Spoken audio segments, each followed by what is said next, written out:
સુરેન્દ્રનગર જિલ્લાના ધાંગધ્રામાં આવેલ જિંદગી હોસ્પિટલના પગથિયા ઉપર કાર ચડી ગઈ હોવાનું સામે આવ્યું છે. જો કે અકસ્માતના બનાવમાં સદનસીબે કોઈ જાનહાનિ થવા પામી નથી. ધાંગધ્રા શહેરી વિસ્તારના મધ્યસ્થમાં આવેલી જિંદગી હોસ્પિટલના પગથિયા પાસે ગત રાત્રિ દરમિયાન એક કાર પગથિયા ઉપર ચડી હતી, જેનો વિડીયો સોશિયલ મીડિયામાં વાયરલ થયો હતો. આ વિડીયો જોતા કાર ચાલક દ્વારા સ્ટીયરિંગ પરથી કાબુ ગુમાવતા કાર ધાંગધ્રાની જિંદગી હોસ્પિટલના પગથિયા ઉપર ચડી હતી. જો કે આ કાર દ્વારા બે મોટરસાયકલને પણ અડફેટે લેતા ભારે નુકસાન થયું હતું.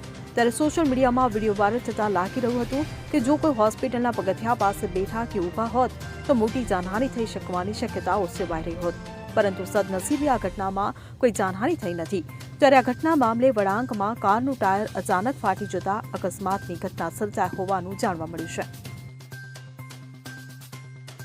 હવે જુઓ દેશ દુનિયાની તમામ ખબરો તમારી આંગળીના ટેરવે. ઉઠાવો મોબાઈલ અને ગૂગલ પ્લે સ્ટોર પરથી ડાઉનલોડ કરો અમારી CN24 ન્યૂઝ મોબાઈલ એપ.